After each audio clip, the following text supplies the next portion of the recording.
Now, we have a school called Hope Academy, and we teach our youngsters, you don't have to pray long, but you do have to pray strong. Let's pray. Father, we invite and invoke your presence. Magnify yourself in this place. Use us as instruments in your hands. Prepare us for the warfare that must take place. Bless us to be good sons and daughters, good stewards, and good soldiers. In Jesus' name, can we together say amen? Amen, amen, amen. The Reproductive Freedom Amendment is not what you think. Reproductive freedom is not limited to pregnancy decisions. Children need parental permission to receive over-the-counter medication when in school. Children need parental permission for tattoos and piercings. The Reproductive Freedom Amendment creates a new right for all individuals, regardless of age. Children will be able to permanently alter their bodies without parental consent or knowledge. Hands off our kids. Vote no to question 1. Good evening, and thank you, everybody, for coming out tonight to our second Parental Power Summit. My name is Darren Badillo. I was born and raised here in Baltimore, Maryland. My father and brother both were deported for selling drugs. That's the environment that I grew up in. My senior year of high school, that's when things changed for me. I remember seeing my mom crying at the kitchen table, crying and saying how we had $3,000 worth of bills, but she only had $1,000 to her name. At that night, I didn't understand that we struggled, but I knew that I had to do something with myself, and I decided that I was going to graduate high school and go to college. I did graduate high school, and I went to college. And when I went to college, I made a commitment that no matter how hard it got, that I would graduate. My mom dropped me off at college with $20. I remember getting my first job as a waiter. I never waited before. So the owner said, yeah, I can hire. Can you start now? I'm like, yes. So the first table, I remember grabbing the tray and I dropped it on all the customers. My second customer, they ordered fajitas. And I remember grabbing the fajita tray. And as soon as I went to grab it, everybody's like, no, because it didn't have the warmer on it. It burned my hand. I stuck my hand in the ice. But you know what? Again, I made a commitment that no matter how hard it got, that I would graduate and I would be somebody. There were many times when I was in college, I didn't eat dinner. Multiple times, I even had to eat trash out of a trash can, eat my roommate's leftovers. But again, I made a commitment that no matter how things got, that I was going to be somebody. Education saved my life. It opened up doors and allowed me to provide for my family. God is doing amazing things in my life. We're not giving that same opportunity to our children, and that's why I'm here today. Currently, I'm a deacon at Rosedale Baptist Church. I was the director of operations for our at-risk youth mentorship program for the past 5 years, where we have 120 plus kids come every Friday night. We provide them a safe environment and share the word with them and encourage them. I'm the outreach coordinator for the Baltimore County Parent and Student Coalition, and I even ran for public office. I started to advocate for our children when they closed down our schools during COVID. Do you remember? Do you remember that we had to go to the restaurant with the mask on, walk to the seat, we can take it off? Do you remember when they closed the churches and the schools, but left open the bars and the strip clubs? One thing being from Baltimore is that we can smell BS a mile away. And something didn't smell right. Now we learned that the mask and the social distancing were made up by Dr. Fauci. It didn't do nothing. And I'm here today because something still don't smell right. And I'm concerned about our children, their education, and the learning environment. My heart hurts. And I'm here to sound the alarm that we have major issues in our schools, in our nation, but specifically here in Baltimore County. A Board of Education member posted this week on social media, we need to stop saying that only 30% of our kids are reading proficiently.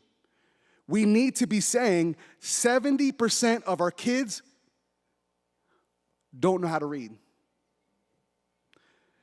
That's what concerns me as a dad of 2 children. I have one child who attends BCPS, And I just don't understand how we can talk about pronouns when we have kids that can't read. We need to bring the focus back to educating our children and let us parents raise our children the way we want to at home. It's not the school's job to talk to our children about sex or sexuality. Here in Baltimore County, since the start of this year, we are losing 3 to 4 teachers every week. Why are the teachers leaving? I'll tell you, because they don't feel supported by their principals, they don't feel respected by the students, and we are not holding children accountable. We hear of gangs in our schools, and they are targeting our youngest children because of the laws that are being passed that we don't hold these young children accountable.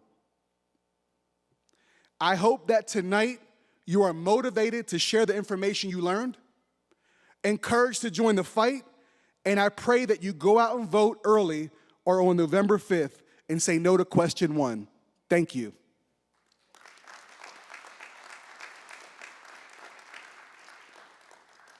Who I have coming up speaking first is going to be Kit Hart from Moms for Liberty in Carroll County.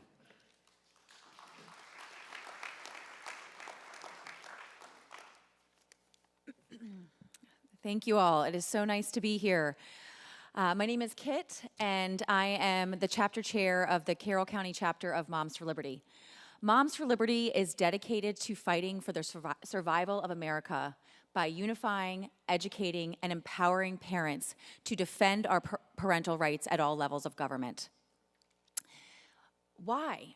Because we are at a point in our wonderful nation's history where we're seeing our parental rights, which are fundamental. They were given to us by God and cannot be taken away. And we're seeing them being stripped away. Our movement was founded at right around that same time during COVID when our children were forced to, quote unquote, learn behind a Zoom screen, behind a computer screen. They were taken out of their schools. They were denied educational access because the teachers' unions decided that the wants of adults and the feelings of adults were more of a priority than the needs of children. And when in a nation's history have we ever prioritized adults over children? So our movement was founded.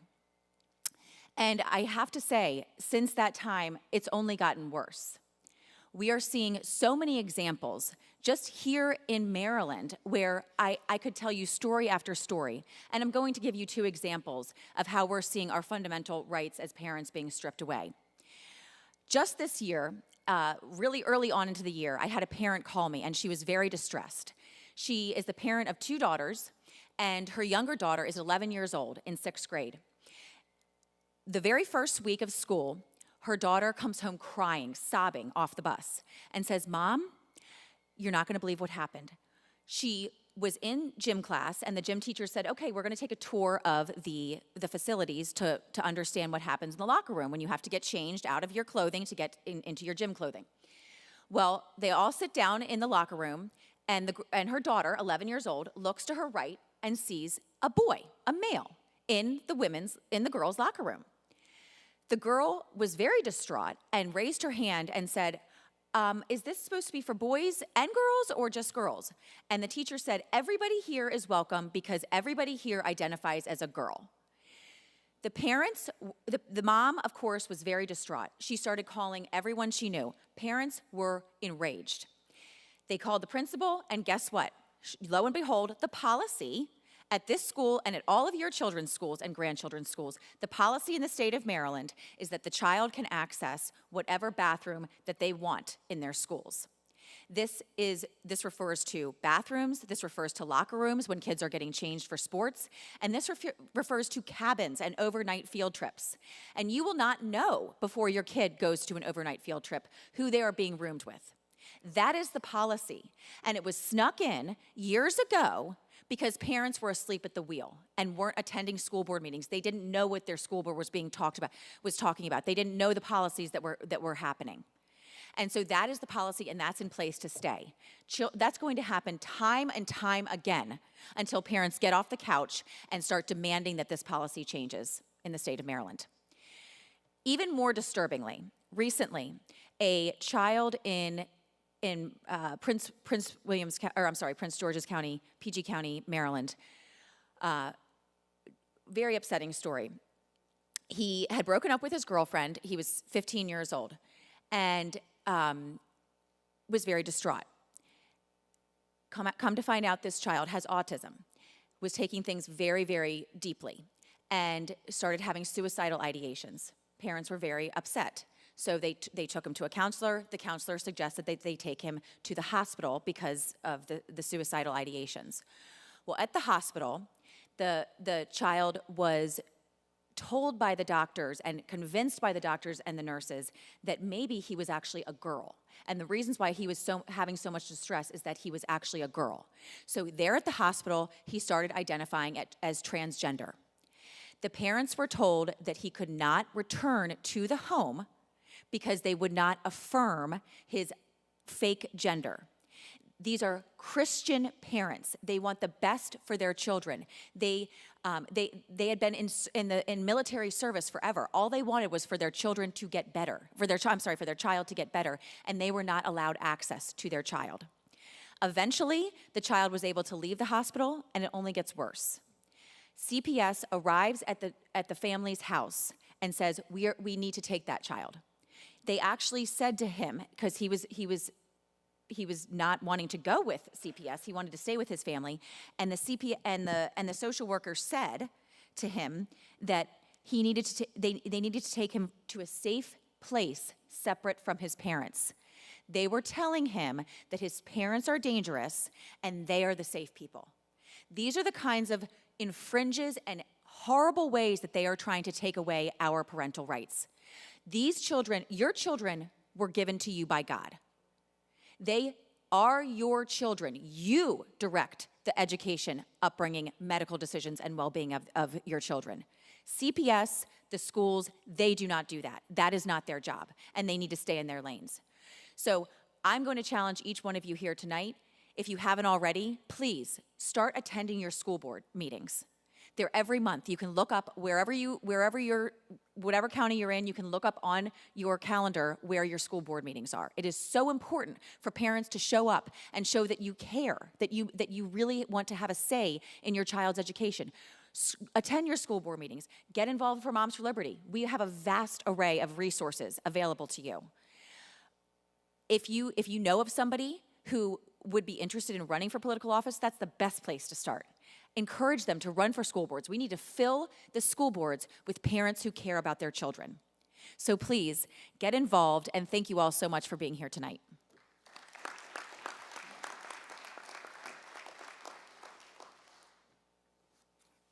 Thank you, Kit. And next we have up Deborah Brocata with Health Not Harm Maryland.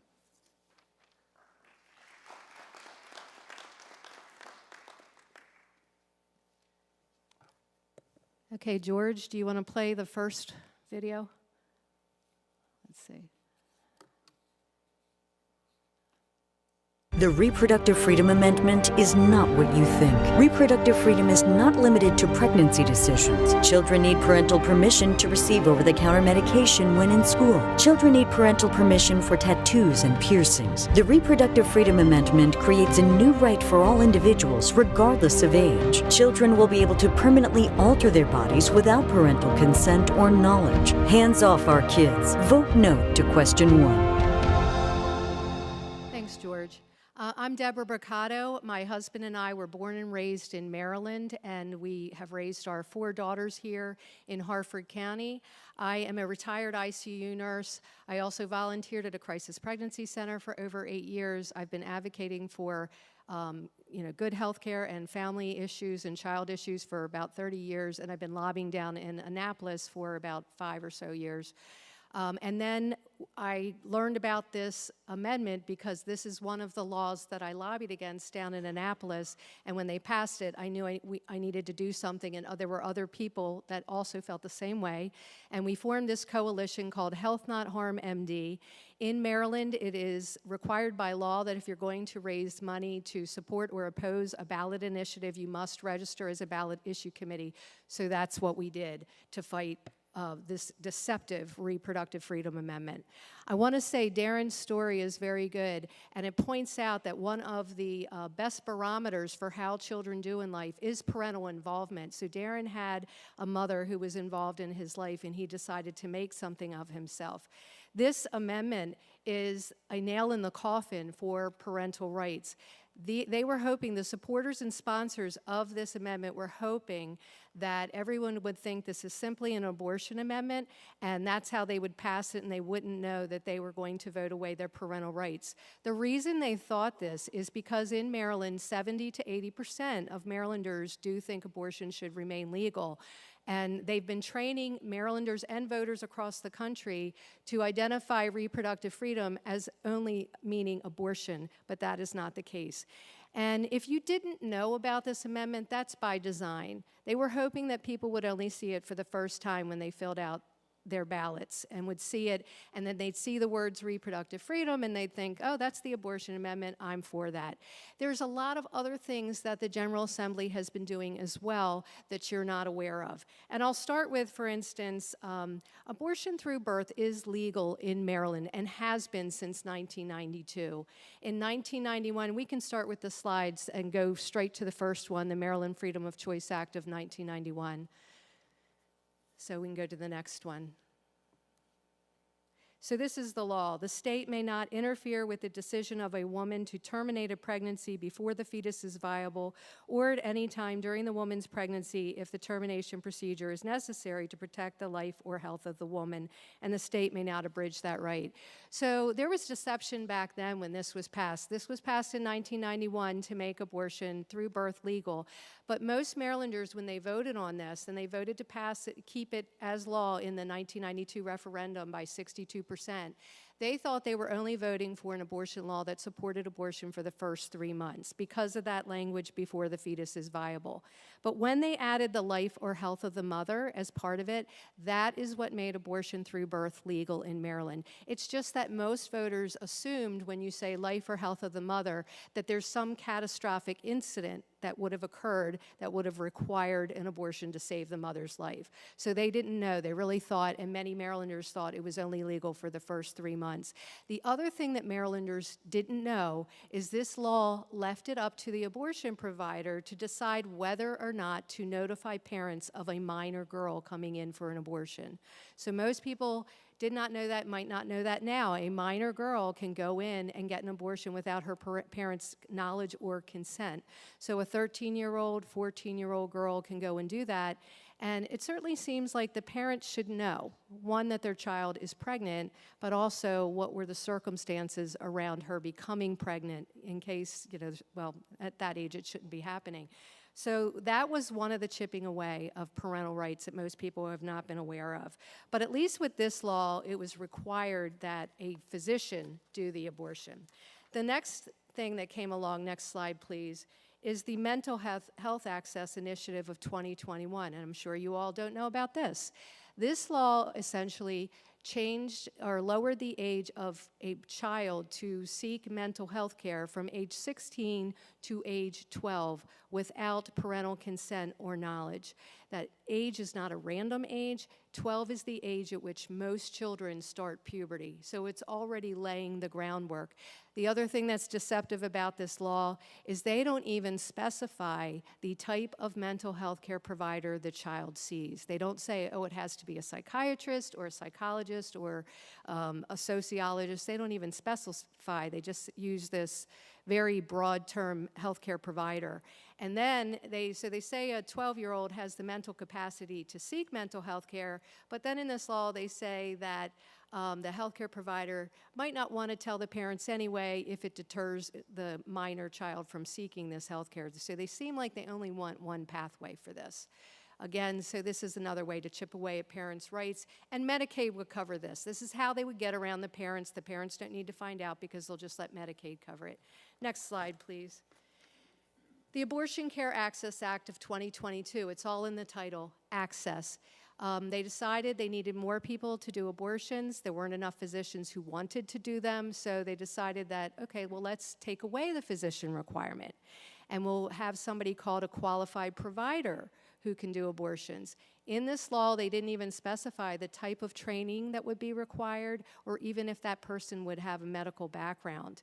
And again, in this law, Medicaid must pay for all abortions, and all private health insurance providers must cover abortions without co-pays or cost sharing or deductibles. So every single one of us in Maryland is paying for abortions, and not only for Maryland residents, but for anyone who comes into the state of Maryland to have an abortion. Again, parental notification is left up to the abortion provider, who now may or may not be a doctor.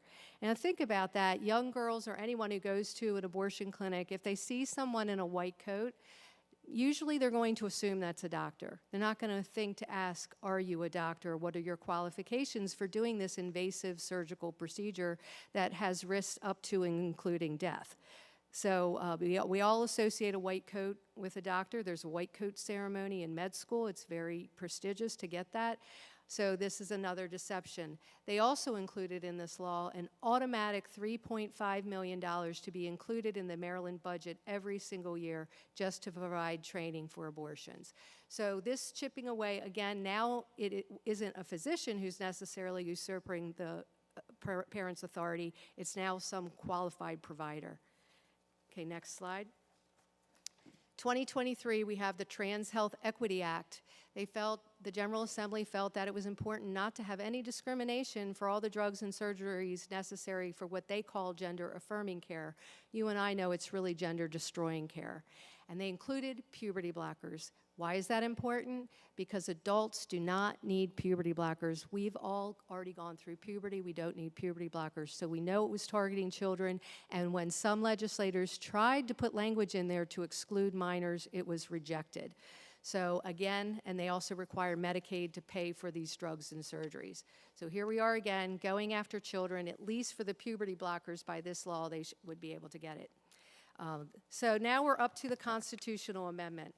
This really is the nail in the coffin for parental rights in Maryland, and this is really a con job. They are really trying to convince Marylanders that this is about women's rights. They're going to be taken away, but we're going to protect your reproductive freedom. What's really under attack are the parents, the family. That's what's under attack.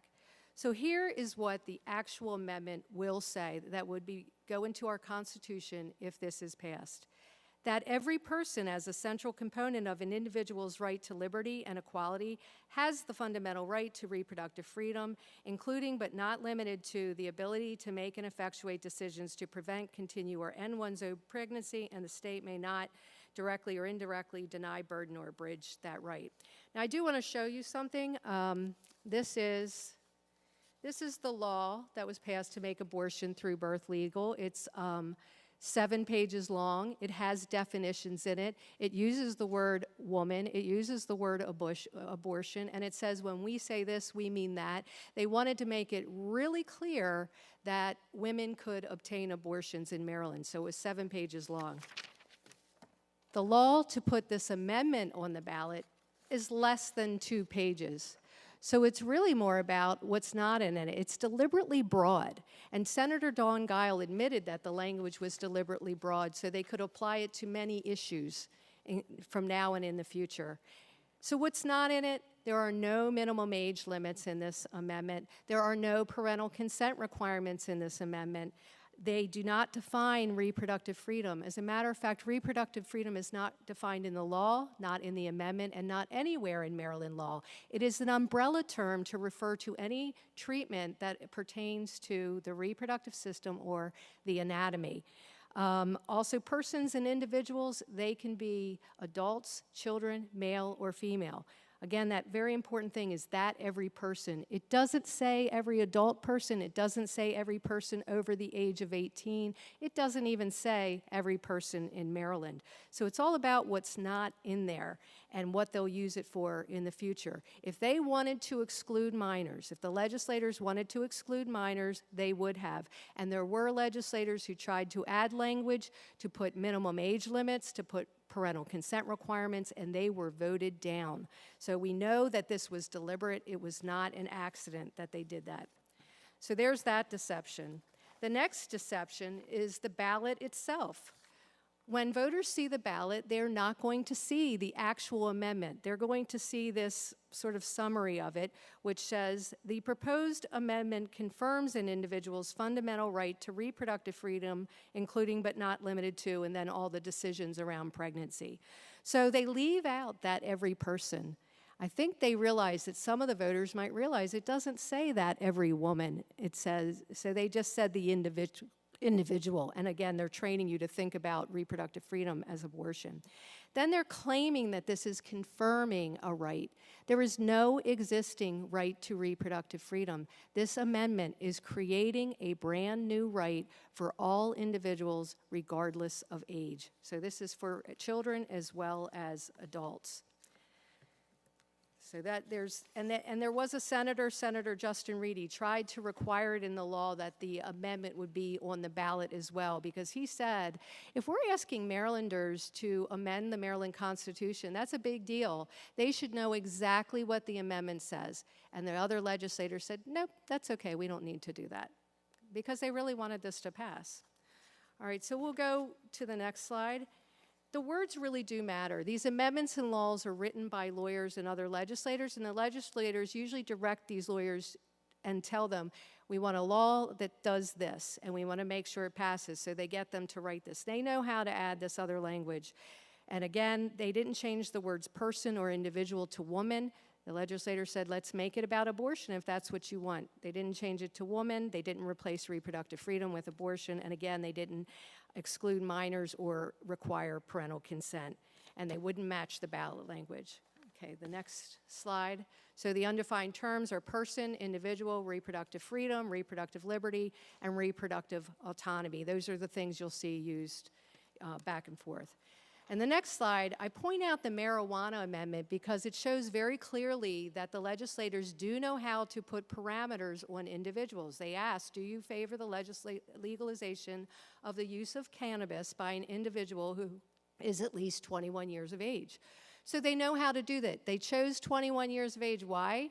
Because you can't buy alcohol until you're 21 in Maryland. And we have a board back there that shows all the other things children cannot do. They can't buy alcohol, they can't buy cigarettes, they can't buy marijuana until they're 21. And some other things that children can't do without parental consent, they can't go to school and take over-the-counter medications or even their prescription medications like inhalers without written parental permission. They can't go on a field trip and they can't participate in a sports team without written parental permission. They cannot even get tattoos or piercings without parental consent, and those things are reversible. But here, they want children to be able to consent to drugs and surgeries that will permanently alter their bodies without parental consent. That's what this is about. So, next slide. This is not just a Maryland issue. This is a nationwide agenda. Similar amendments have already passed in California, Michigan, Ohio, and Vermont, and other states will have a similar amendment to this one on their ballots. This is a nationwide agenda to strip parents of their rights. They want to take over your children. This is also big money. You wonder why? It's a billion-dollar business. Planned Parenthood, yes, they do abortion, but they're already dispensing puberty blockers and cross hormones, and some of the clinics have already started doing the gender surgeries because it is big money. It is a billion-dollar business.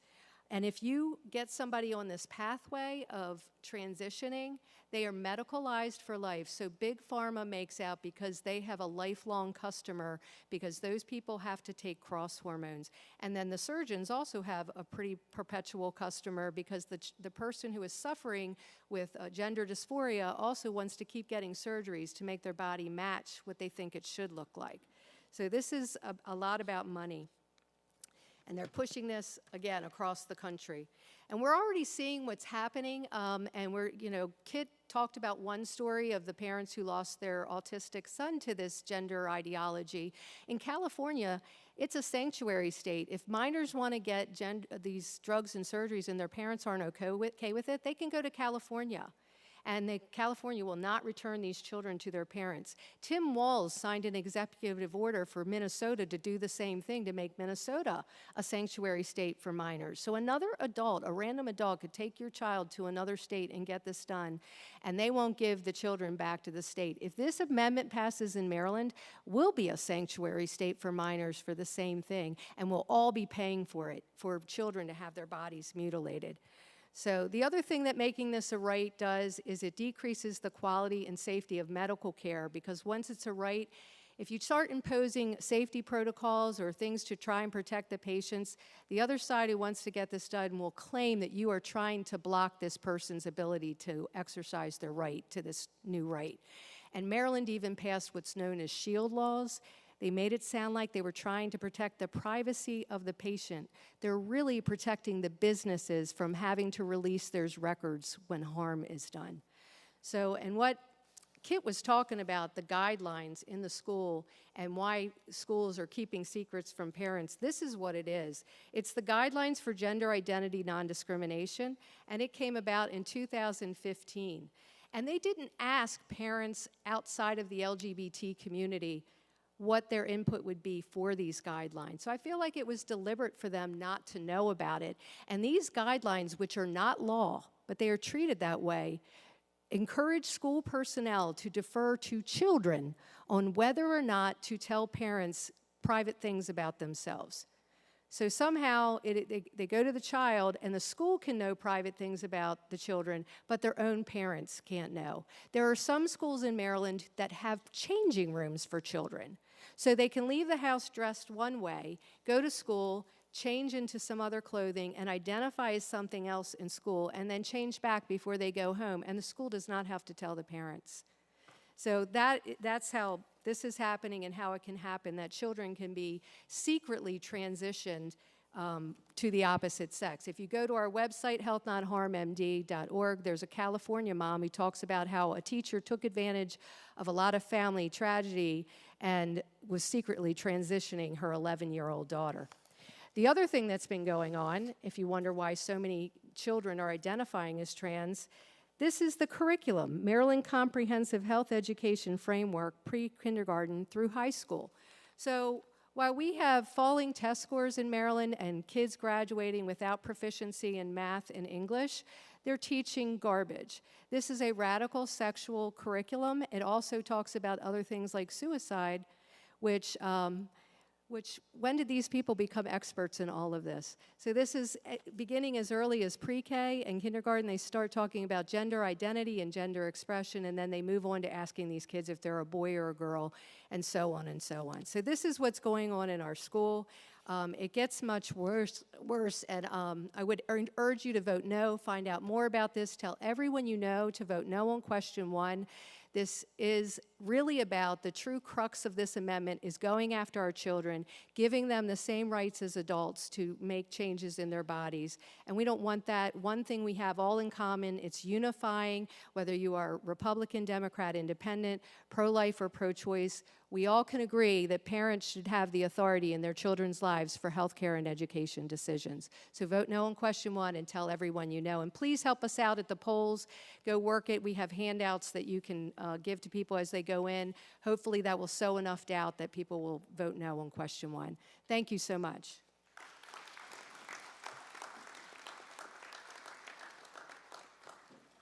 Thank you, Deborah. And again, vote no on question 1. Our next speaker, we have Ismail Royer with Religious Freedom Institute.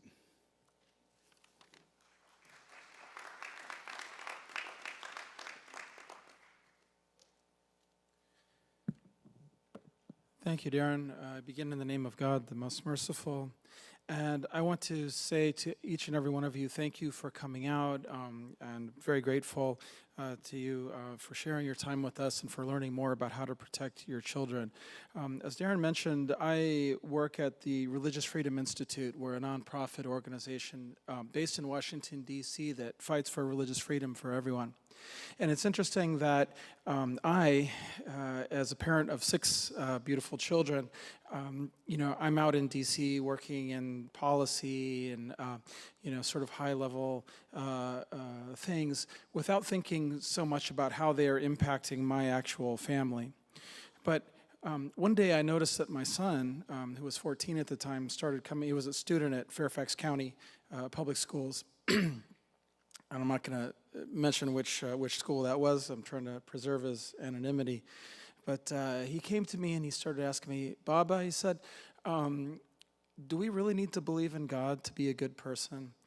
And I said, well, that's a really, really good question. And, I'm trying to explain as best I can, to him, no, you can be a good person without believing in God. But, and I'm kind of struggling. That's a pretty deep question to ask. And later he began to ask me other questions related to, just indicating that he was having doubts that God existed at all. And, I wasn't really prepared for those kind of things as a father, but I'm doing my best with it, And then he began to talk to me about sexuality and, being attracted to other boys and being in love with a certain boy and, this sort of thing. And I'm trying to explain to him, well, son, you're young, you're 14, and, we can have very deep, feelings of friendship and so on for people of, for other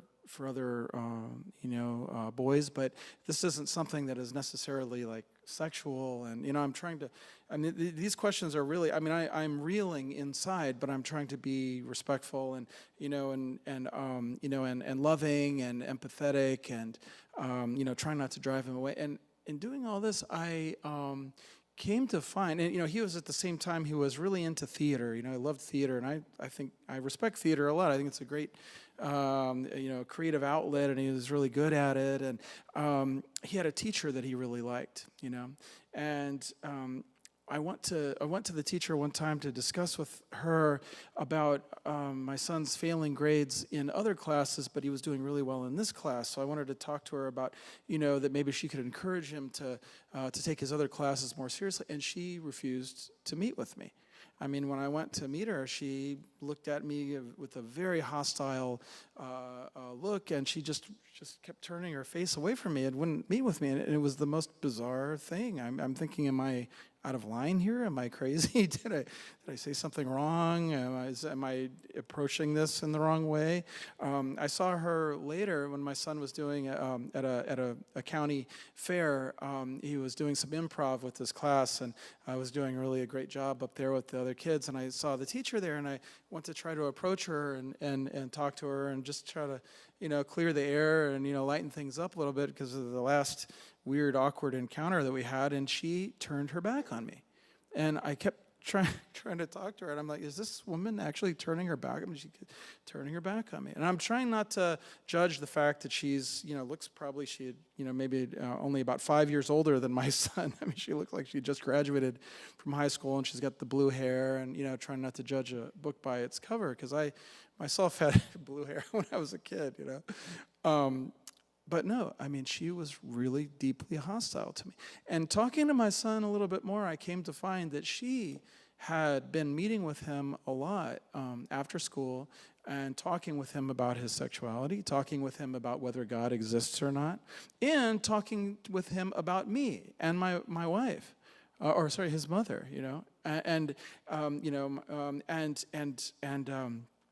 and talking to her and telling my son that your parents are fundamentalists. They don't have your best interests at heart. I have your best interests at heart. I know what's good for you. I'm your friend. You need to do what feels good to you. And she was planting these ideas. She was the one that was putting into his mind about not needing to believe in God. And his mother and I were outraged. really outraged. And we, when I, delved a little deeper in talking with him about it and came to learn that this was all coming from her. And, and we demanded to have a meeting with the principal, the assistant principal, the counselor, the teacher herself, my son, and my wife, and we all met. And she began crying, burst into tears when his mother and I explained our, why we had a problem with her discussing things that she had no business. This has nothing to do with theater. This is not your place to discuss religion and sexuality and so on with my son. That's our place as parents. And she burst into tears, felt like why am I under attack? Ran out of the room. The counselor and the assistant principal were very stern with me and my wife about how we had handled this whole thing, and we were out of line. I mean, this is how they behaved, as if we had done something wrong. And we never actually resolved this situation. He continued to be in the class with her. He continued to have these meetings with her. He graduated. And to this day, we have a very good relationship, a loving relationship, because I, managed to handle it in a way that didn't push him away. But we still struggle with those very issues that she encouraged in him. We still struggle with maintaining a good relationship with him while trying to show that, okay, we don't approve of some of the things that you are thinking and believing, but you will never stop being our son who we love, and who is part of our family. Nothing can ever change that, and we would, die for you. We would die for you. And so what I want to leave you with here is that there's an attitude in public schools that the teachers are playing a role in raising children that trumps or that supersedes, or that is greater than the role of parents, or at least has some share in raising your children. This is an attitude among many people in education. It's an attitude in policy and among many legislators, and it's finding its way into law. So this is not some theoretical thing I learned. I work in D.C., I work in politics. This is not some theoretical thing. This is something that is potentially affecting every one of us, and that we have to be cognizant and aware. I don't mean, keep your kids out of things that they like, but what I do mean is pay attention to what's going on with your kid, and especially in public school, and especially look for alternatives to public school if you can find them. I thank you again all so much, and I pray for you and your families. And there's I'm a Muslim and you're Christians, but we have so much in common and many things. And one of those things is that we in our religion is taught. It teaches us save yourselves and your families from the hellfire. This is our obligation, to save our children and to protect them, and that's what I'm here to encourage everyone to do. Thank you.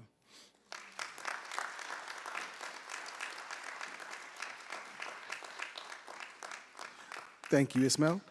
And next we have Pastor Blaine Cuban from New Life Sanctuary.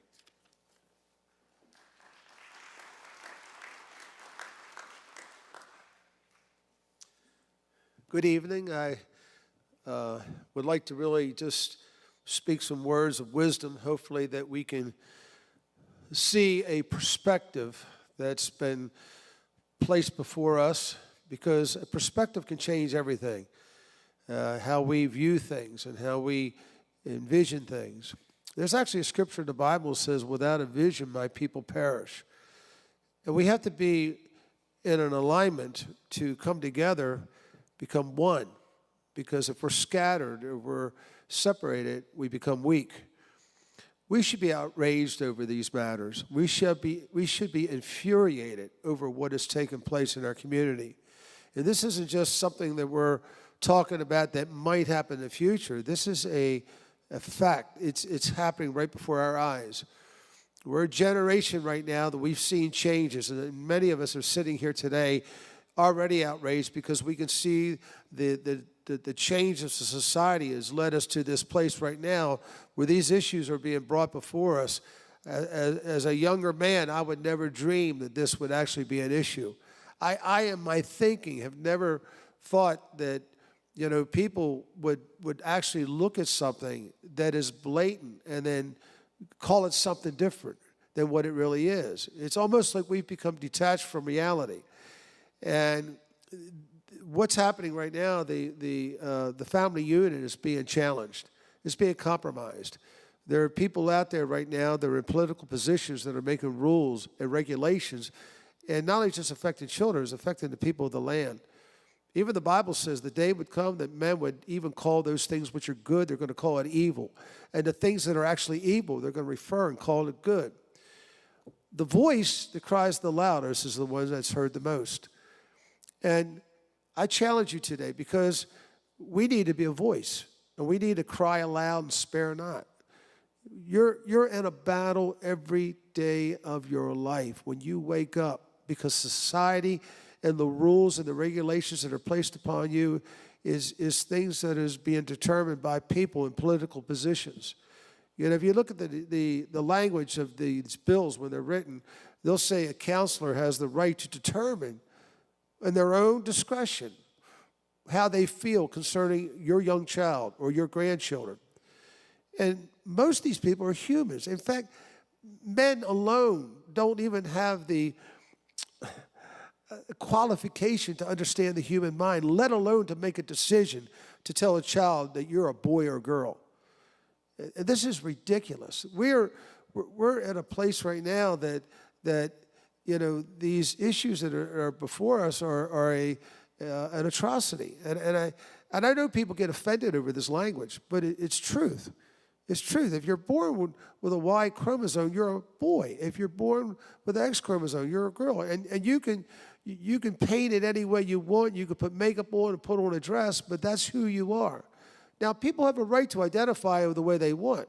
But what's happening here, the atrocity is they're placed this on other people to force them to recognize what they believe is truth.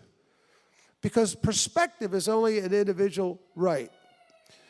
And as oftentimes when we come before many people, and of course no two people think alike, people have different opinions. And we live in a free world. But what is freedom? Freedom is when your liberties are taken away from you. Freedom is when other people make decisions for you and block you from making choices that is your inalienable rights. And I know this ballot, as it comes up, we're less than 2 weeks now, and I know the main interest is going to be, most people are going to look at this and say that they're going to see it as a woman's right to make a decision about her own body. But this has nothing to do with that. Because actually the truth is, if this is passed, you're going to lose more of your rights. Your children are going to lose more of your rights. And you're going to give permission to people that are in many places not even qualified to make these choices and decisions.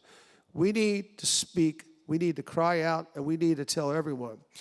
I was researching the statistics on this, but a lot of people don't even know this, but actually 100 million people in the United States right now aren't even registered to vote. And did you know that 20 million Christian believers aren't registered to vote?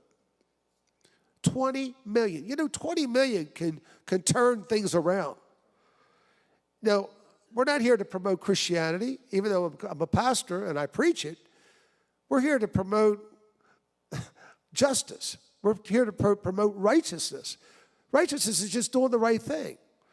So we're living in a time right now that the people that don't do anything sit on the sidelines and watch these things happen. And usually those are the people that complain the most because they don't like what's going on in our country.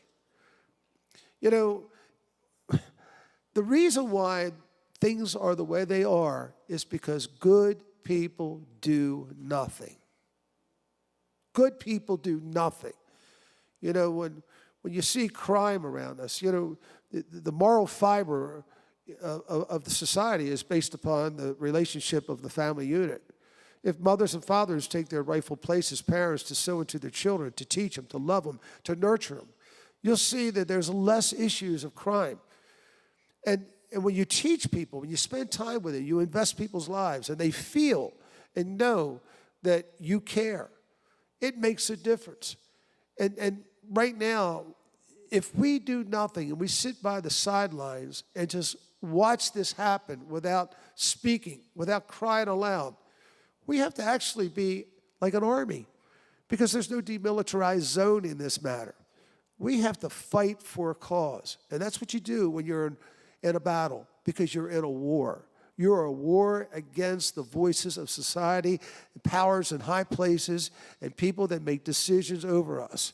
You have a choice. You have a voice, and you have a choice to make. When November 5th comes, make the right choice and vote no.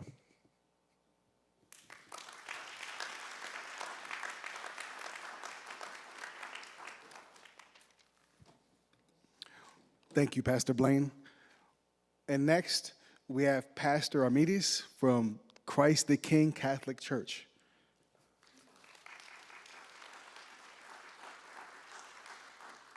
Thank you, Darren. Good evening, everyone. So good to be here with you this evening. And Pastor Smith, thank you so much for your warm hospitality in hosting this event. Before I begin, what I want to say to you this evening, I want to address a question that is no doubt on the minds of at least a couple of you. I addressed this question at the first Parental Power Summit back in June, and the question you may be asking yourself is, why would a Catholic priest be chosen to speak at an event like this on the issue of parental power? And more to the point, what would a Catholic priest have to say that would contribute to the conversation in a meaningful way? So let me tell you a little bit about myself by way of an answer to that question, if you're wondering. If you aren't aware of it, I am, through a generous dispensation by then Pope Benedict XVI, a dispensation on behalf of former Anglican priests, which I once was. I'm a Roman Catholic priest who is also a married man. My wonderful wife Jan and I have been married for 54 years. We're blessed to have 4 grown children, 19 grandchildren, and 5 great-grandchildren. And so here's why I'm telling you all that. I've also, along with you, got a dog in this fight.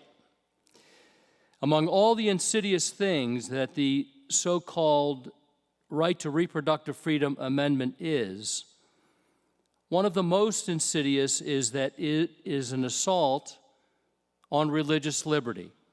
Religious liberty. Why do I say that? Because whether you are here this evening and you're Protestant or Catholic, Jewish, Muslim, Hindu, or a person of no particular faith tradition, the simple and irrefutable truth is this: you love your children, and you want nothing but the best for them. And whether you realize it or not, that's just part of what we call the natural law. What is the natural law? The natural law is nothing more or less than the law of God written on the hearts of all men and women, intuitively and instinctively. It's things you don't have to be taught because you just know that they're true. It's like the self-evident natural law that says, do not commit murder. Everyone knows murder is grievously wrong. The natural law would also say, do not harm children by sexualizing them or by exposing them to dangerous and nonsensical ideologies that their tender young minds cannot possibly fathom or discern. Think about it. There's a reason why we don't allow 14-year-olds to vote or to buy alcohol. It's because everyone understands that their reasoning powers and their ability to make sensible decisions are not yet fully developed. And so, brothers and sisters, recognize and acknowledge this simple fact. Children are a gift from God. And as such, they come into our lives with certain rights and certain responsibilities for us as parents. Our children are not wards of the state. We are not Marxists, although many of the people behind this amendment are. We as parents have an absolute God-given right and an absolute God-given responsibility to protect them. And if ever there was a time they needed protection from the dangerous and ill-conceived initiatives of a misguided and overbearing government, it is now. Let me take this thought a step further. We as parents and grandparents have a God-given right and obligation specifically to protect the bodies, the minds, and the souls of our children and grandchildren in the face of secular governments which, left to their own designs, would destroy their bodies, minds, and souls. Now, is that a rash statement? Is it a rash statement to assert that government would destroy the bodies, minds, and souls of our children and grandchildren? How then do we explain this widespread impetus to administer puberty-blocking drugs to prepubescent children, or to sexually and permanently mutilate adolescent children with life-altering surgeries in the name of transgenderism? Or how do we explain the near-rabid move to expose children as young as 5 to pornographic books in school libraries? Or to have them attend and participate in drag queen shows at public libraries? All this is going on right now, under our noses. And so I urge you, stand up for your children and vote against the proposed amendment to Maryland's Constitution on November 5th or before. Question 1. Vote against question 1. And encourage everyone you know to do the same, because as we have already heard, it is a deceitful misnaming of a bill that will absolutely strip parents of their authority over health care decisions for their children. And let me bring my remarks to a close with this, which I shared at the first Parental Powers Summit back in June. I would suggest to you that of all the things in our lives that are worth standing up for and worth fighting for when necessary, the 3 that should be at the very top of all of our lists are the 3 F's: faith, family, and freedom. Faith, family, and freedom. These 3 transcend politics and political parties because they go to the very heart of who we are as Americans who love our God, our children, and our country. Faith, family, and freedom. Brothers and sisters, I urge you, take a stand while there is still time.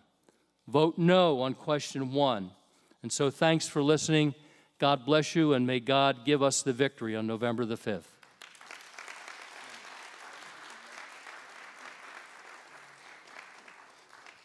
Thank you, Pastor. And next, we have Jonathan Alexander with Maryland Family Institute. Well, thank you all. This is my 3rd time here at Huber Memorial, and I hope you're as encouraged as I am that there will be a 4th, there'll be a 5th time, there'll be a 6th time. I'll keep coming back as often as you have me. I'm really encouraged that you spent your time with us tonight. You've heard a lot from people that care, people that truly care about Maryland's families and their children. Thank you to Darren for starting us off about what it was like to have an incredible mother who cared and poured into his life, but also his own story of determination, how he continued to fight through. When Darren and I were sitting at the table, I caught him, and his Bible is right there reading out of Psalm chapter 56.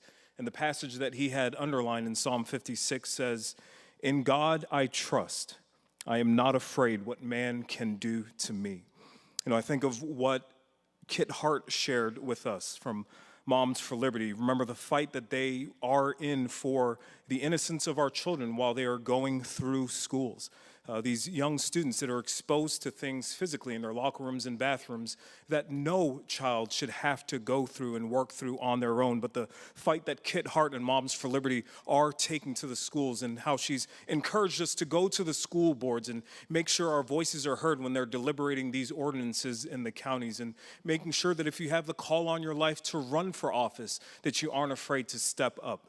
So Kit Hart's encouragement. I think of Deborah, who explained clearly through the Health Not Harm rubric, how she explained clearly what this amendment actually does, what they've done in years past throughout the legislature from 1991 up until now, really prepping our minds for something as insidious as this amendment, and how they're even lying to us about what it is. And her treatise exposing what it is and giving us that encouragement once again to fight against it. I think of Ismail, who has shared his story and the incredible father he is, raising his 6 children and sharing from his depths the conversations and the fight for the innocence of his son that he continues to fight. Ismail, I want to encourage you to keep fighting for your son. Keep fighting for your son. I think of how Christ talks to us. He talks to us at the tail end of Matthew chapter 11. He says, "Come to me, all ye who are weary and heavy laden, and I will give you rest. Take my yoke upon you, for my yoke is easy and my burden is light, and you will find rest for your soul." Keep up that fight for your son.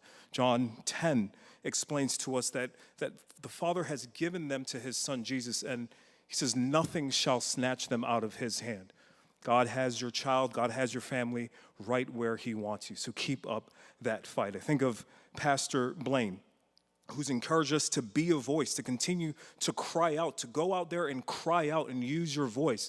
That the individuals that are supposedly in charge of us in government and have been elected to office, they're not speaking from the same perspective that we are. It is the perspective of the Lord that we should use to go out and cry out and make our voice be heard. And I think of Father Ed Meeks. Father Ed Meeks, who has 19 grandchildren. Did y'all hear that? 19 grandchildren and 5 great-grandchildren. But also couching it in a way that we can understand that this is a fight for religious liberty. That the natural law and things that are unexplainable, but that we know so well is true, that we love our children and will do anything for what's best for them. So continue to stand up for your children, and his encouragement that the 3 F's are so important, that faith, family, and freedom are so important. All these stories that you heard today and the encouragement that you know full well should demonstrate our clear opposition to question 1. We're encouraging you to vote against question 1. This question 1 really is an attempt to break up families, to break up children. It wants to make Maryland a factory for abortion and a factory for sex change surgeries on minors. You know, Marylanders love their children, but this amendment wants to destroy children. Marylanders love their children, but this amendment wants to destroy children.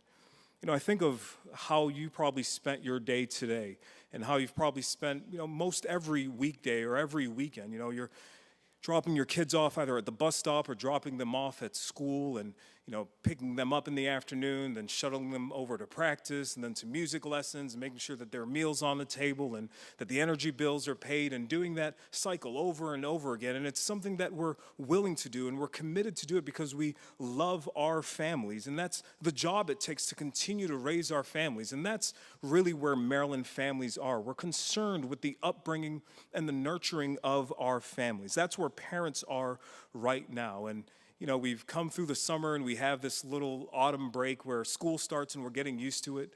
And then come the crazy holiday seasons where we reset and have to do it all again. But that's really where Maryland parents are. And while we're in this state of raising our families, while we have this moment of pause, the secret recesses at the State House, what they're doing is crafting amendments like this. They're taking that very basic instinct that we have to love our family and to care for our family. They're taking that basic instinct and that privilege to protect our family and trying to find ways to destroy that. You know, if you look at parental rights, as is mentioned about the natural law, you know, this question of parental rights never really came up in law. It was about 150 years after the founding of our country that the first Supreme Court decision had to address parental rights, because our founders knew that parents are the ones responsible for the upbringing of their children. There really wasn't a question. So you didn't have to go to court. You didn't have to litigate these things. It's, you know, it would be as common sense or as no-brainer as anything that was natural. It would be like taking a case to court and saying, well, the leaves are going to turn yellow and fall from trees. You know, you wouldn't have to litigate that because it's a no-brainer. It's something that was so observable. It's so natural. That's how parental rights have always been. And so if we're seeing in the last few years these things bubbling up, is because this new assault on parental rights has to try to deconstruct everything that is natural, everything that has been in law, even in our country. You know, it goes all the way back to our Christian faith. When God laid out the 10 Commandments, he put as the 5th commandment to honor your father and your mother. The parents are mentioned there in the 5th commandment, and he puts it right after he says that you shall have no other gods before me, that you shall not take the Lord's name in vain, that you shall not have any graven image, that you shall respect the Sabbath day and show reverence to him. Right after that, he says, honor your father and your mother. He puts parental rights right there in the 10 Commandments, and that's always been a part of any civilization, any community, honoring parental rights. It's been the chief cornerstone of society until recently, when government and those that think that they are in charge of our daily lives are coming in and interjecting their worldview between the responsibilities that God has given us as parents and us passing that down to their children. And they go a step further. The state is coming in now and saying, well, even if you were pregnant with a child, well, if it's not convenient for you to have it, or if the state deems it's not convenient, and there was a time where the state deemed that African-American babies weren't convenient to have. If you had a disability in the womb, it wasn't convenient to have, and so they pushed the eugenics movement. The state is saying, well, if you're not paying a value to the state, that even if that baby is in the womb, you can go ahead and discard it. The state coming in between the natural rights and the duties of parents to raise their child and putting things like unlimited abortions and now another destruction of parental rights. That's really what this amendment does. It calls, once again, for extreme, limitless abortion. It says forever we're going to treat children based on their convenience or inconvenience. And you can destroy them in the womb. If they come out of the womb, the state's going to make a determination, sometimes out of your sight, whether or not you can destroy that child's body by pumping them up with puberty blockers or going ahead and deconstructing them through surgery. And they don't try to hide it. It's really a wolf masquerading as wolf's clothing. They will tell you, if you drill down, what does this actually mean? They will demonstrate to you in the hearings that they have at the State House and the witnesses that they bring in front of you. This is exactly what they're doing. They're doing it in plain sight. And as bad as that it goes even a step further. If these children escape the death grip in the womb of abortion, it goes and attempts to consign them to a lifelong of gender transition. There's no limitation to their age. It goes and tries to convince their mind in a way where their minds aren't even fully formed and talks them into gender transition. It locks them into a doctor who, by Maryland law now, is protected from having any investigations done against him or her. That doctor basically has a carte blanche to perform whatever they want on your kid, out-of-state kids being shipped into the state and having these things performed on them, locking children forever in this life-altering decision.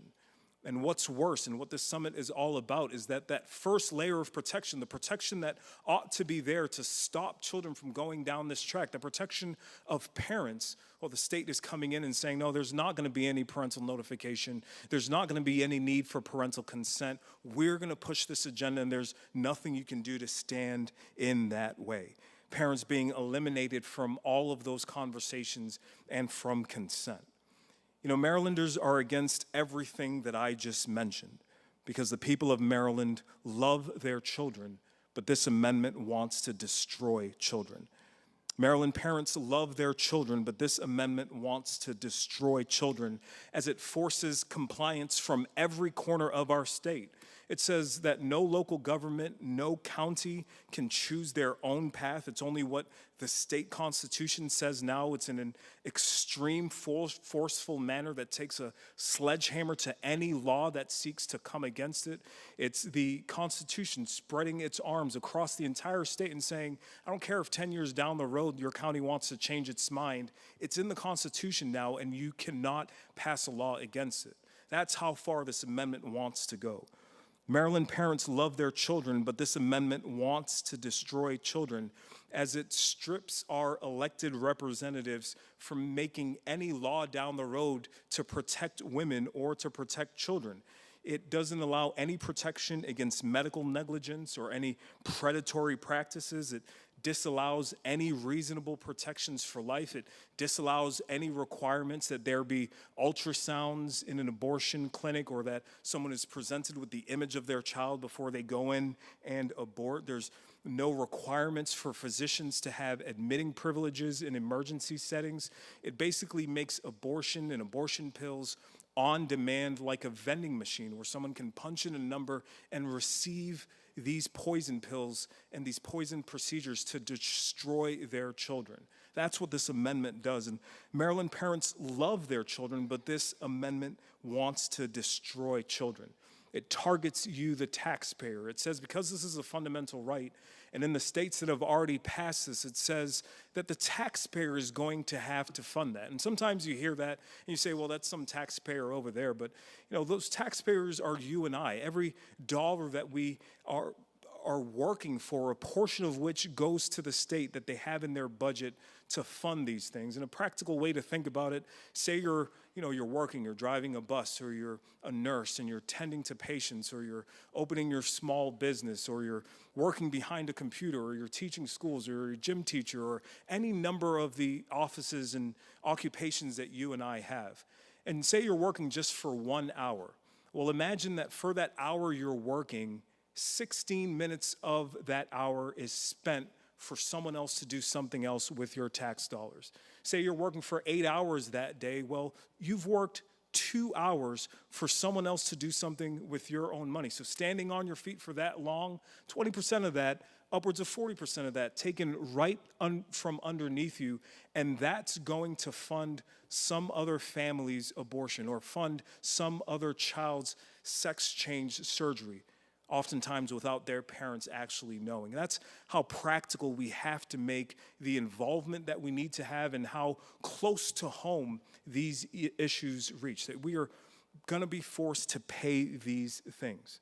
Maryland parents love their children, but this amendment wants to destroy children as it tears away the rights of parents to make any critical decisions for their children. It says, parents, you have to comply with the aims of the state. What the state decides for your children, you have to comply with it. This new weapon of our Constitution is going to be used to treat you like the victim, like a villain, or treat you like a criminal, saying that parents, if you're not in lockstep with what we want for your child, you are the criminal, you are a villain. Maryland parents love their children, but this amendment wants to destroy children as it wants to do here what's being done in other states where children are being removed from their parents. CPS coming in and interviewing a child and saying, do you feel unsafe here? Or even if the child says, no, I'm fine, but my parents disagree with my sexuality, or I'm fine, but my parents disagree with my choice of a boyfriend or a girlfriend, or I'm fine, but I'm loved and cared for, but my parents are disagreeing with me wanting to identify as a separate sex. Well, that's enough for CPS to come in and take your children. There are more and more stories of that popping up all across the country and even in our state, which runs completely against where Maryland parents are. Maryland parents love their children, but this amendment wants to destroy children as folks of religion are in its crosshairs. It says, you nonprofit or you religious church, if you continue to speak out against this, well, you're speaking against a fundamental right, and you no longer have the right to keep your tax-exempt status and continue to speak against us. They will attempt to bully our churches, bully our nonprofit organizations, bully our colleges and our Christian schools into submission by silencing our speech and dangling our nonprofit tax-exempt status over us. Maryland parents love their children, but this amendment wants to destroy children. This amendment is not just dangerous, but it's a direct violation of the first right that God has given us. God has given us this right to life, but that's gone. That right to life is eliminated in the womb, even before the baby has a chance to defend itself. You know, our laws should be there to love and defend Maryland babies and not to install a legal right to destroy them. Maryland parents love their children, but this amendment wants to destroy children. It's not about securing rights. It's about expanding rights in such a fashion that it puts children at risk. Maryland parents love their children, but this amendment wants to destroy children. As state legislatures, when they had the opportunity to put in exemptions for minors, they said, no, we're going to have no age limits, no parental consent. These children can be subject to sterilization and castration without their parents having ever known about it. No information and no consent. Maryland parents love their children, but this amendment wants to destroy children. It's not about health care. It's about exploitation. It's not about patience. It's about profit. It's not about Maryland principles. It's about politicians. These politicians that are bought and sold by Planned Parenthood purses and NARAL, they have as their first mission to destroy life in their womb, and as a close second mission, if that baby escapes the womb, they want to destroy the bodies of children and adolescents and push this radical gender transition agenda. You know, Maryland parents woke up this morning as you do every morning. You'll wake up loving and wanting to protect your children, wanting to keep them away from harm. But this amendment goes in the exact opposite direction. You know, now is the time. Now is the time. In the interest of those that are most innocent among us, our children, now is the time to stand up for the rights of your children. Stand up for the integrity of our Constitution, not to be coerced so that our rights are not stripped away, so that our parental rights are taken away from us. Now is the time to make that stand. And I know that all of that you've heard today may seem at odds with practicality. How can I stand up to these things and keep my job? Or how can I stand up to these things and not be afraid of CPS coming against me? I know how this seems to be at odds with what's practical. How can I stand up to these things and still have political advocacy? Or how can I stand up to these things and still have conversations with my neighbors or my coworkers that may disagree with me? I know how that may seem at odds with rational decision or what's practical for getting along and going on in this world. I can see how all of that can be at odds. But I do want to encourage you that the odds are in your favor. The odds are in your favor because 100% of the time, God shows up and fights for his own. 100% of the time, God shows up and defends the rights of his people who stand by his truth. 100% of the time, the odds are in your favor when you're standing up for righteousness and you are standing up for justice. 100% of the time, God shows up and will not leave his church or his children to defend themselves. Scripture says it this way. Scripture says, I once was young, and now I'm old, but I have never seen the righteous forsaken. I have never seen God ignore his children fighting for truth and fighting for justice. So continue in that fight. Continue to make your voice be heard. Vote no on this amendment to make sure that we keep this thing off of our books, that we keep this agenda out of our homes and away from our families. Our future depends on it. The future of our children depend on it. But remember that you are not alone in this fight. God is on your side. Thank you.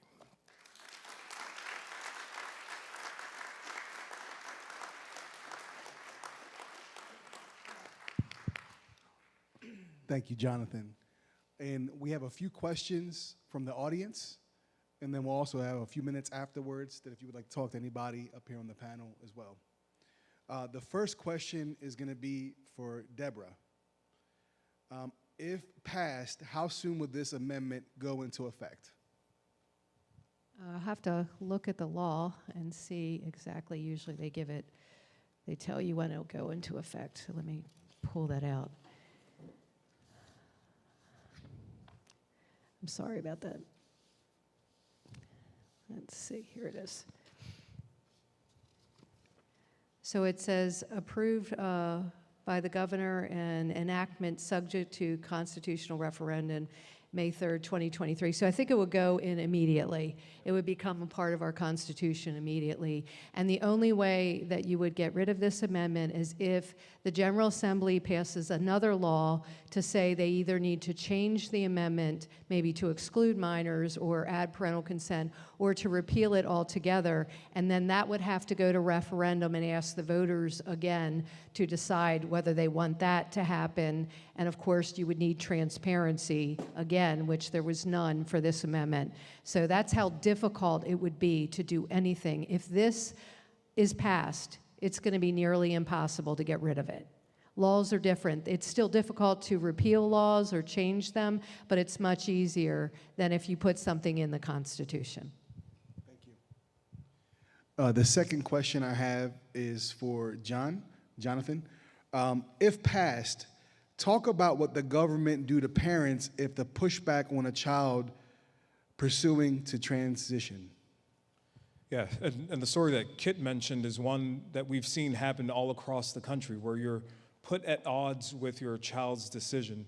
And that allows the state to come in and literally remove your child. The section of the law that applies for the right of government to come in and take away your child is the same section that they use if you're malnourishing your child, or if a child is being physically abused or sexually abused.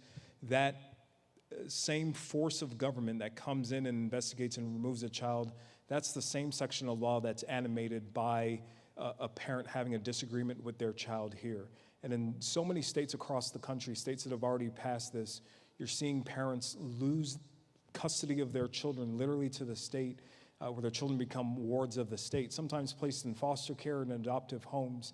And you think, what kind of home are they going to send my child to? Well, you can already imagine where they will send your children to, what type of homes that they're looking for to place children that are removed from religious parents or removed from houses that simply want to say, no, God created you this way, and we're going to encourage you to continue living your life in a way that reflects the way He created you. So the threat is out there. It's already occurred. And any protections that are there aren't for the parents, certainly not there for the child. They're for the doctors that go in and perform these surgeries. So there's a whole list of protections that protect the doctors. And you ask, why do you have to have this entire section protecting the doctors? And there's a doctor here that can probably speak to this. It's because of the experiments and the medical malpractice that they're doing on children that requires them to have an entire section of law just to protect them. So the threat is real, and it's already occurring here in this country and around the state, where they're coming in and removing children if parents disagree with their lifestyle. Jonathan, question real quick. Since the law says reproductive freedom but doesn't define it, wouldn't that, isn't like a hysterectomy or a castration, as you mentioned castration, wouldn't that come under that as well? Yeah, and I know Deborah has spoken to that as well. So even such thing as vasectomies being a fundamental right is how you can interpret it. There is no definition of reproductive health in the Maryland Code, and that's intentional. They want it to be as broad as possible to pull you in and say, well, this just has to do with a woman's right to, so-called right to terminate her pregnancy, but it is all encompassing, from puberty blockers at the start all the way through to castration. Thank you, Jonathan. And I have a question for Kit. When parents' concerns are invalidated by schools, IEP staff, what is the parents' resources to get the appropriate education for their child? They don't provide the tools for parents who don't have resources to hire an attorney. Where is the justice? Ishmael, can you hear them? Thank you. So asking if a parent doesn't have the resources such as an IEP. Yep. Again, I'll read it. When parents' concerns are invalidated by schools, IEP staff, what is the parents' resources to get the appropriate education for their child? They don't provide the tools for parents who don't have resources to hire an attorney. Well, I would say it starts at the very beginning of when your child starts in school. I always say, be so present in your child's school that you are mistaken for staff. You want to be there the very beginning at open house. You want to look around. You want to see what kinds of paraphernalia the teachers have. You want to see what books they have in their personal library. You want to see what flags they have on their desk, so that you know what kind of person is teaching your child. If you can't get the resources, like for example an IEP, you can go above the teacher, above the principal. Always start with the most local person. So start with your child's teacher if you have a problem with them, then go to the principal, and then if you still can't get what you need, go to the school board. And that's why utilizing the school board is so important, because they are the ones that oversee the entire school system. So you have a right as a parent to make sure your child's needs are met, and it is the law that if your child is suffering from anything that needs an IEP or any 504, then that they are provided with that. So if you can't get it from the teacher or the principal, go straight to the school board. Thank you. And one thing I wanted to add to that as well is that if your child has an IEP and you feel that they're not getting the proper education, there is an IEP advocate that can come to your school, and they will sit with your child to see how they're being taught, and they will give feedback if the appropriate education is given or if changes need to be made. And it's an IEP advocate, so you can ask about that as well. Next question I have is for Blaine. If passed, what will be the effect be on the church teaching?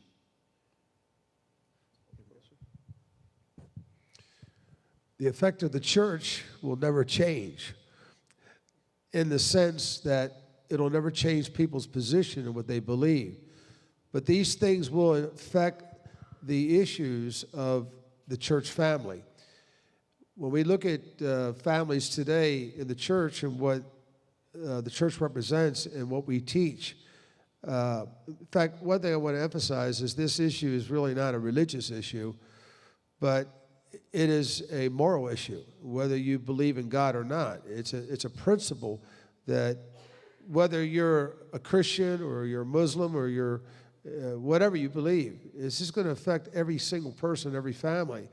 So we look at the big picture and the corporate setting of the society. We all know that the effect of this decision will affect the future. And as I wanted to emphasize, which is so important, this decision, once it's passed, would almost be impossible to revert back or to change back. That's why it's so important for us to take this matter serious right now. And I can't say it more, is that we need to tell everybody. I wish this place was packed, where every empty seat would be filled with people that are seeing this. So hopefully, we'll bring some type of awareness, but it's really up to you to go out and tell your friends and family. If you're a part of a church, tell your pastor and tell everyone, because it's definitely going to affect our community in a negative way if it is passed. And as all these issues that we presented here today, this is really, really happening right now. So we got to stop this. And we have 3 more questions. Next question is for Father Meeks. What is your biggest concern if this amendment passes?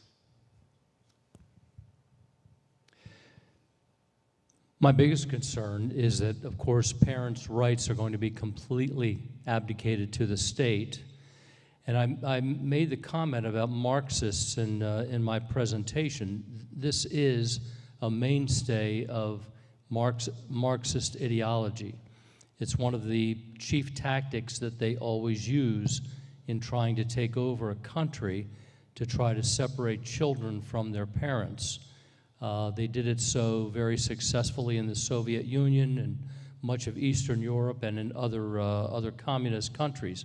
So be aware of that. There is a move afoot for our country, for our society to be taken over by forces that none of us here would appreciate, none of us here would support. So it's important, as all of the speakers have said, that God's people take a stand. You know, we still live in a constitutional republic. We still have the right to vote. We still have the right to exercise and make our opinions known to our lawmakers, and we have both a right and a responsibility to do that. That's why we're encouraging you in the strongest possible terms to vote against this amendment. Health Not Harm has a bunch of lawn signs out there. If you care to, if you're brave enough to take one or two home and put it on your front lawn, it might even spark a little bit of conversation with your neighbors who know nothing about this issue. You know, unfortunately, the powers that be, as has been stated, have been very successful so far in cloaking this thing, in making it kind of a stealth amendment that will be sprung on people on November 5th that they know very little about. Some people will just reflexively vote yes on it because they vote yes on every question that appears on ballot initiatives. Let's not let that happen. Let's be proactive. Let's talk to our friends, our neighbors, our family members, and get this thing defeated. Thank you, Father. And Deborah, you had a brief comment to make as well? I want to say that when I was down in Annapolis and testifying against this law to put the amendment on the ballot and other things, is the mantra I kept hearing with this and other things is that people who support this are saying that children have a right to privacy that supersedes a parent's right to know. Yet these same people are saying that random adults in the school system or even a doctor have a right to know private things about your child. Now, it doesn't matter what your education level is or if the education level of the doctor or the teacher or someone else is more than yours. You are the expert on your child. No one can take that from you. You know your child. The doctors, the teachers, they can give you information, they can help you decide what is the best pathway for your child, but you are the expert on your child. A perfect example of that is Dr. Ben Carson, you know, the world-renowned neurosurgeon who also has a brother that is an aeronautical engineer or a rocket scientist. Their mother only had a third-grade education. Yet she was the expert on her children, and she raised two amazing sons. So never forget that, and never feel intimidated by someone simply because they have a few extra letters behind their name. Thank you. Next question I have is for Ismail. What would you say to the parent who wants to speak up but worried about offending somebody? Yeah, that's a very good question because we were raised, you know, especially if we come from good families, we're raised to be polite and kind and, you know, not rock the boat. But I tell you what, you have to always keep in mind this is your child who you are defending. And if you would take a bullet for your child, and I think all of us would, really, then you can be pushy with your parent, with your kids' teachers, and principals and counselors and the school board. And I'll tell you, I so many times was thinking to myself, am I out of line? You know, I mentioned that in my talk. Am I out of line? Am I the jerk here? You know, look, you are not the jerk. They're the jerks. You know, I'm not trying to turn people. But the point is, you know, stand up for yourself. You're not wrong. You know, you're not wrong, and be willing to step on some toes because it's your child's future at stake. Thank you so much. And I'll ask a last question I have here is, how does this amendment affect homeschools, families? Jonathan, Deborah, does it affect homeschool?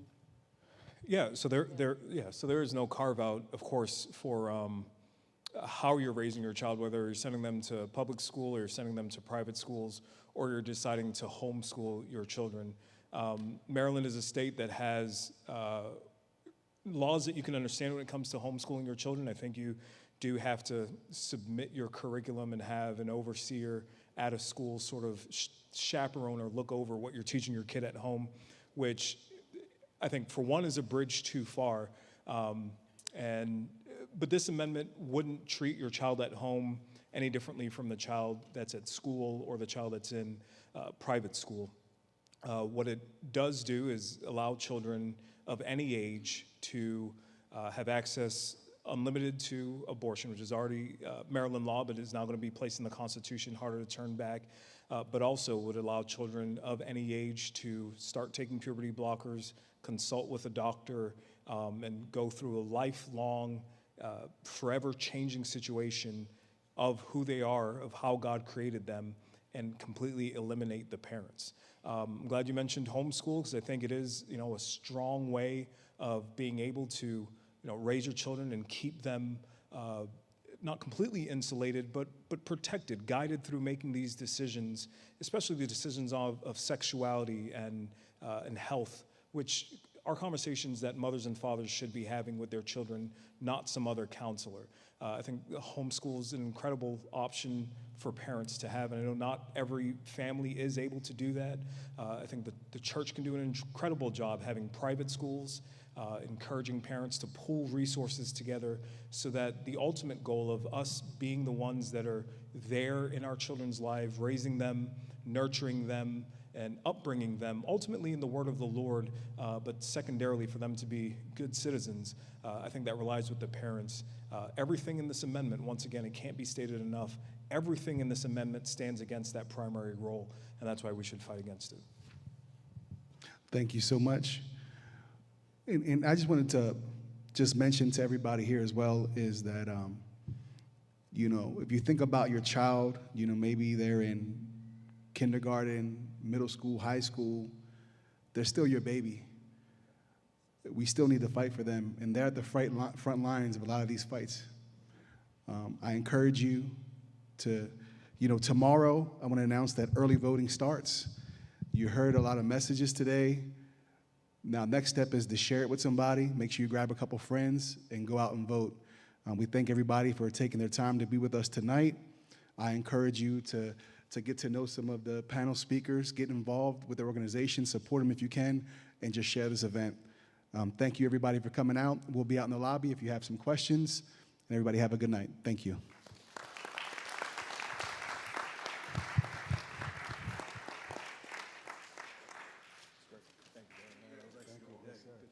Thank you. Yes, sir.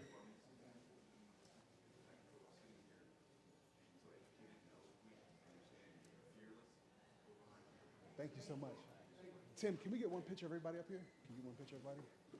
Let's all stand up.